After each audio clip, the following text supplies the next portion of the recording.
Thanks for tuning in to this TGC Council update. I'm Caitlin Coolidge. The Transportation Committee and the Committee of the Whole of Athens City Council met Monday night. The Transportation Committee discussed the 7th annual Bounty on the Bricks event that will take place on August 3rd this year. Sydney Weber from Ohio Health and David Keller from the Southeast Ohio Food Bank spoke about the event and asked for a street closure from Washington to Union Street from 8 a.m. to 11 p.m. This event has raised about $510,000 for the Southeast Ohio Food Bank in the past 6 years. Keller noted that this fundraiser helped send over 6 million pounds of food to those people in need in our region. Next, Director of Engineering and Public Works Bob Hetty presented an update on the Richland Avenue pedestrian passageway project. Hetty said after they opened the project up for bid to contractors in November, bidders told them that the 90-day time frame was not enough time to get the passageway built. Hetty has increased the time frame to 147 days. He also said that in order for this change to happen, the amount of money needed for the project will need to increase by about $400,000. Hetty asked Council to consider increasing the appropriation. He said the project is being funded largely through an ODOT grant, city funds, and Ohio University.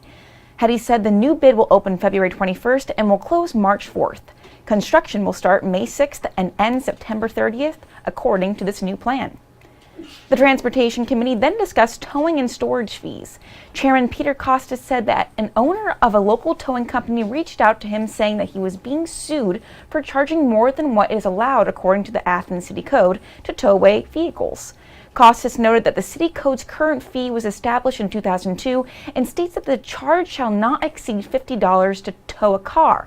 Costas proposed that the charge for towing be raised to match that of the Ohio Revised Code, which states that the maximum amount for a vehicle that weighs less than 10,001 pounds is $129 or $17 per day for towing and storage fees, and the maximum amount for vehicles weighing more than 10,001 pounds is $216 or $29 per day for towing and storage fees. Costas noted that a local business owner has indicated that he would be unable to maintain his business with the lower prices set out in the Athens City Code.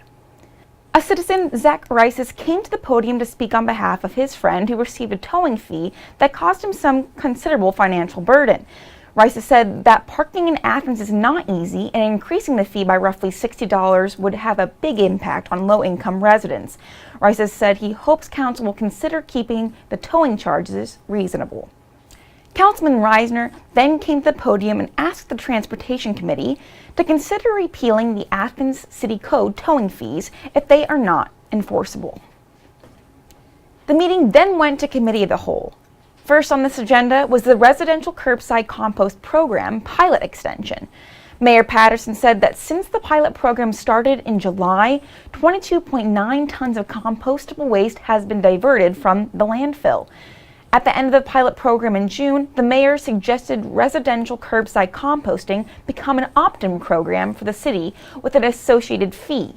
Council then discussed how people who live in apartments could participate in the program and even students who live in dorms.